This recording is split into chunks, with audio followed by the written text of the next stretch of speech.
E aí, galerinha? Bacana? Tudo certinho com vocês?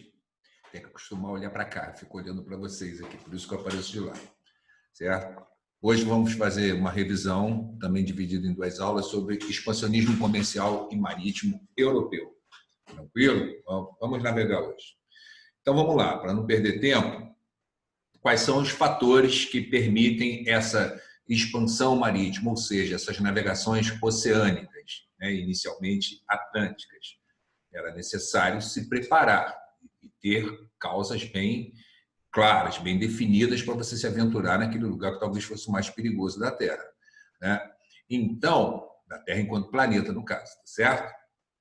Quais são esses fatores que favorecem, que funcionam, desculpa, como causas, né? Sem dúvida nenhuma, a questão administrativa, política, da organização de um Estado centralizado, né? Esse Estado centralizado, ele por si só, necessariamente tem uma atividade econômica que o sustente, certo? Então, aquela atividade comercial, que é a base da organização desses Estados modernos, serviria não só como motivo, no caso de ampliação dessa atividade, dessa rede comercial, né, mas também de financiamento. Então, esse Estado daria, naquele caso, né, a capacidade de financiamento, de organização, de planejamento, de execução dessas longas e complexas viagens, certo? Um outro fator que é inerente, que está dentro desse processo de centralização, que está aqui, ó, né, seria a questão da aproximação rei-burguesia. O monarca tem interesse em expandir seu poder, expandir seus domínios, e a burguesia tem interesse em criar novas rotas comerciais, certo? Novas praças comerciais, sem dúvida nenhuma. Tá? Um outro fator que está aqui, ó, né, é a questão do avanço da técnica de navegação, da arte náutica, como está aqui.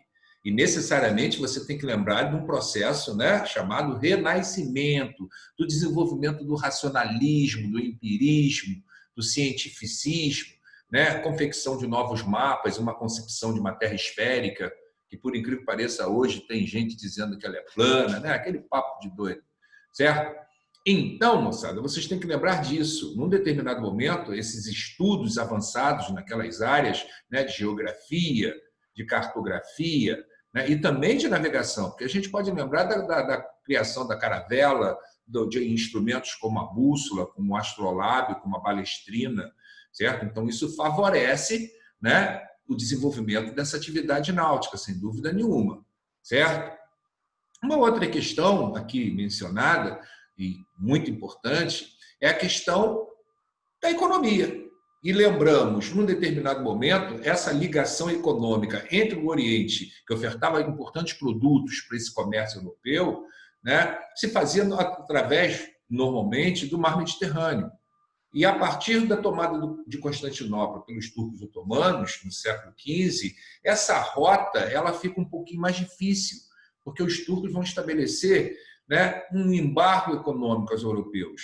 Basicamente, só as cidades de Gênova e Veneza poderiam manter esse comércio, né? Isso sem contar outros problemas enfrentados naquela rota, como doenças infecto-contagiosas, né, umas guerras da nobreza pela formação desses estados modernos, né, por revoltas camponesas. Portanto, essa rota Ocidente-Oriente via Mediterrâneo, ela começa a ficar muito complicada, perigosa, né, para os europeus ocidentais. E isso faz com que eles busquem chegar aos produtos orientais através de uma outra rota.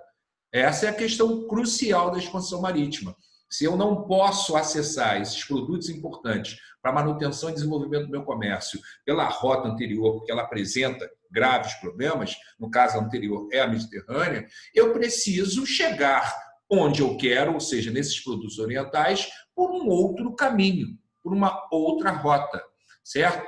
E aqui, ó, a gente já pode olhar, olha lá outra rota, ó. Se eu não posso chegar por aqui aos produtos que vinham do Oriente, eu tentarei, através de navegações oceânicas, né, chegar a esses produtos do Oriente, né, através de um contorno do litoral africano, chamado de périplo africano, rota essa desenvolvida principalmente pelos portugueses, né? Ou, posteriormente, os espanhóis vão, acreditando na esfericidade terrestre, na tese, né, defendida pelo Colombo, baseada em estudos do Ptolomeu, um geógrafo grego, né, eles vão navegar em direção ao Ocidente, porque, acreditando na Terra redonda, eles esperavam chegar no Oriente, certo?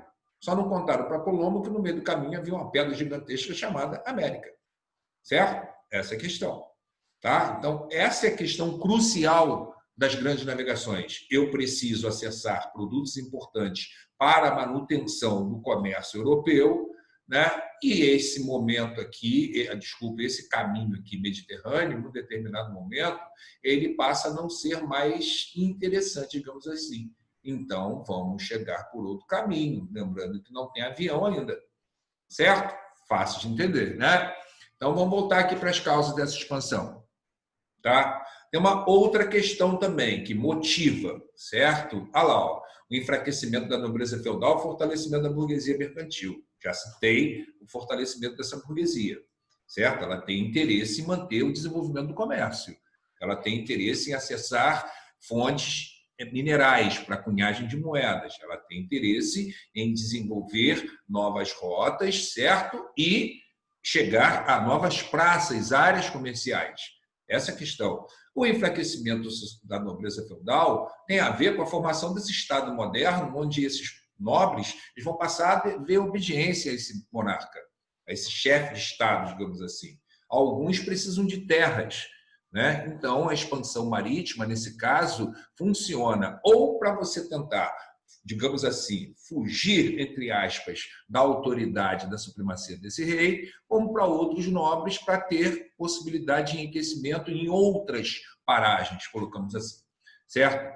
E uma outra coisa aqui também, ó, olha lá, religiosos, fatores religiosos, possibilidade de conversão dos pagãos ao cristianismo mediante a ação missionária da Igreja Católica. A Igreja Católica vai enxergar no expansionismo marítimo a possibilidade de expandir o rebanho cristão católico. Essa questão. Ainda mais quando, a partir do século XVI, né, principalmente a partir da segunda década, né, quando você vai começar a falar de reformismo protestante, a Igreja Católica vai enxergar na expansão marítima e, posteriormente, na colonização dessas terras conquistadas, principalmente da América, né, uma forma de recompor esse rebanho que ela está perdendo para o protestantismo. Certo? Portanto, em determinado momento, a expansão marítima é interessante. Ó, devo lembrar para vocês, como consequência disso aqui, o Brasil é o maior país católico do mundo e o México é o segundo. Portanto, os maiores rebanhos do catolicismo, né, digamos assim, por países, estão na América Latina, certo? Que sofreram os efeitos, que sofreu o efeito, no caso da América Latina, tanto do expansionismo quanto, posteriormente, da colonização europeia, de base católica, certo? Tranquilo, galera? O que mais, Ronaldo? Nessa questão aqui da formação do Estado Nacional, de uma centralização necessária para essa expansão, aí você começa a falar de uma precocidade lusitana, né? De um pioneirismo português nesse processo. Por quê? Porque necessariamente vocês têm que lembrar de uma coisinha chamada Guerra de Reconquista, a expulsão, aqui, ó, Guerra de Reconquista, a expulsão dos árabes da Península Ibérica, que ocupavam há séculos a Península Ibérica, com a ajuda da Igreja Católica, certo? E da nobreza feudal, né? E no caso português, posteriormente, de 1383 a 85, a famosa Revolução de Avis, presente em vestibular, provas, né, escolares, tá certo?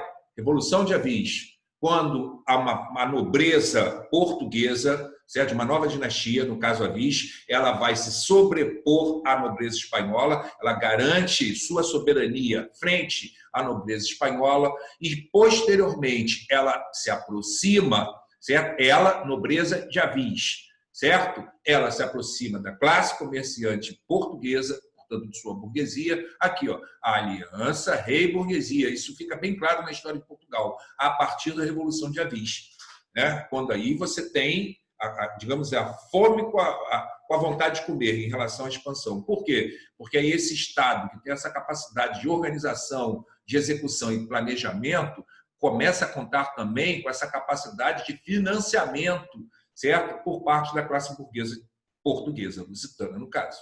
Correto, galera? Então, por favor, não deixem de estudar, tá? A Revolução de Avis, Guerra de Reconquista e Revolução de Avis. Correto? O que mais, Ronaldo? Ô, Ronaldo, vamos lá. No caso português, desse pioneirismo, tem outras coisas que você pode citar? Por que Portugal? Vamos lá. Portugal foi o primeiro a fazer essa centralização, chamada centralização precoce, através da Revolução de Avis. Portugal tinha uma localização geográfica favorável. Aqui, ó. Portugal está aqui, de cara para o gol. Se a navegação é atlântica, ele está de cara para o gol. Certo? Portugal tinha uma longa tradição em navegações atlânticas, né? Essa questão. E uma classe comerciante ativa, capaz de financiar, né, algumas dessas atividades desse Estado que se formou precocemente. Tranquilo, galera? Tá? O que mais, Ronaldo? Eu coloco aqui, certo, algumas etapas, as principais, certo, desse expansionismo português, e você verá que isso corresponde ao que é chamado de, como eu já falei anteriormente, de périplo africano, contorno do litoral, até chegar aqui em 1498, na viagem do Vasco da Gama, mas você verá que tem uma sucessão de viagens diversas. Aqui tem só uma parte delas, uma pequena parte, por sinal. Certo? Tá bom? E não vamos ficar decorando isso aqui, vocês depois vêm brincar de jogo do milhão e decorar essa coisa aqui, e depois vocês deem uma olhada com calma. Tá certo? E a questão espanhola, a expansão marítima espanhola, ela tem que estar ligada também, como eu disse, a um processo de centralização política. E nesse caso, você tem que lembrar que a Espanha também passou por um processo de reconquista, ou seja, seu território também era ocupado por contingentes mouros, de origem, certo? De religião muçulmana, que ocupou também durante séculos esse território espanhol, né? E até pelo tamanho desse território, maior complexidade para a expulsão, ela se concretizou aqui, ó. Tá vendo? Ó? Por volta de 1469, mas na verdade ela se estende até 1492, olha lá, ó, quando Granada, o último território dominado por esses mouros, né, de origem muçulmana, certo? Eles são expulsos dessa península, né? E uma outra coisa importante também, né, que eu citei aqui anteriormente, em 69, no século XV, é o casamento de Fernão de Aragão com Isabel de Castela. E daí? Porque esses são monarcas dos dois mais importantes reinos cristãos que se unem para viabilizar a expulsão desses mouros daquele território espanhol. Portanto, se Portugal tem uma questão, né, ligada à Guerra de Reconquista e à Revolução de Avis, para entender essa centralização espanhola e, posteriormente, sua expansão marítima, vocês necessariamente têm que lembrar desse casamento, dessa aproximação desses dois reinos cristãos, certo? Aragão e Castela, né? E também do processo de reconquista, ou seja, da participação da igreja nesse processo de expulsão desses mouros do território espanhol. Tá certo? Também coloco aqui para vocês algumas das principais etapas, ó, sinalizando aqui que ele só menciona uma das 4 viagens do Colombo, tá certo? Por isso que eu estou falando, não são todas. Tranquilo? Esse mapinha aqui eu acho que esclarece bacana esse processo de expansão marítima. E na próxima aula nós falaremos dos efeitos desse expansionismo, que isso é muito importante nas provas, tanto na sua escola quanto nos vestibulares. Tá certo? Então, aguardem. Lá vem a segunda parte da revisão, tá? Tchau, tchau, galera. Abração.